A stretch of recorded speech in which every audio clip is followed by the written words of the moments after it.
Hello, I'm Cassidy, the Adult and Teen Librarian at EVPL Red Bank. March is Women's History Month, and to celebrate, I want to share 3 novels that are on my to-be-read list. They are historical novels, so they're rooted in reality, and they feature young women, girls who are daring and strong and powerful and awe-inspiring, at least I hope. All of these titles are available as physical books that can be checked out from EVPL's YA collection, and they are all also available as either an ebook and or an audiobook from Libby or Hoopla, our digital platforms. Let's jump in.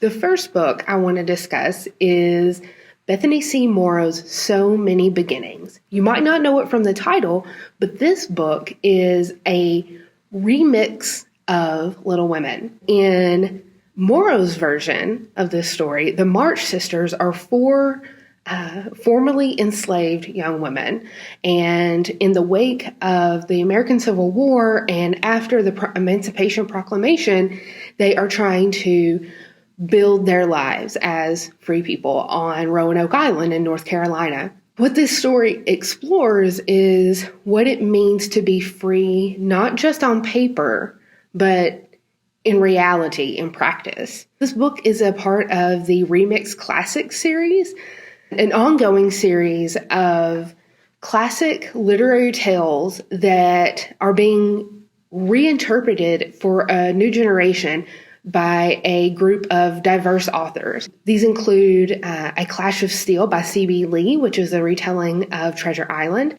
and Aminah Mae Safi's Robin Hood remix, which comes out next month, called Travelers Along the Way. So Many Beginnings by Bethany C. Morrow is available as a book and an ebook via Libby. The next book on my list is The Perfect Place to Die by Bryce Moore. The Perfect Place to Die is a historical thriller based on a real-life horror story. The story of the sisters Zaretta and Ruby, it's fiction, but the character H.H. Holmes, one of America's most notorious serial killers, one of the first serial killers in America, is a very real person. Holmes built a hotel that was later nicknamed the Murder Castle in Chicago in the late 1800s. In Bryce Moore's book, Ruby, who is fleeing an abusive relationship at home, flees to Chicago and ends up working at Holmes's hotel as a maid. When her sister back home stops receiving letters, she gets very curious and goes in search of her sister, and she ends up entangled in one of history's most mysterious murder cases. Perfect Place to Die by Bryce Moore is available as a book and an ebook via Hoopla. Last Night at the Telegraph Club by Melinda Lowe is my next book. It's 1954. Lily Hu is a Chinese-American teenager living in San Francisco's Chinatown. Her interests include rocket science, naturally, and not-so-feminine girls. When she comes across an ad for a male impersonator, she is drawn to the Telegraph Club, which is a lesbian bar, which she explores with her new friend, Kathleen.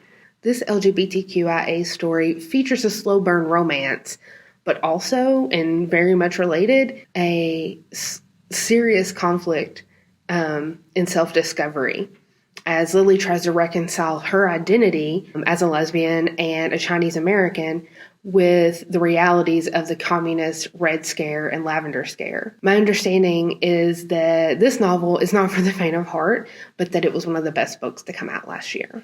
Last Night at the Telegraph Club is available as a book, but also as an ebook and audiobook from Libby. Which one of these 3 books are you most interested in adding to your to-be-read list? I'm torn, but I think The Perfect Place to Die intrigues me the most. Visit an EVPL location or evpl.org to get your copy of one of these titles today.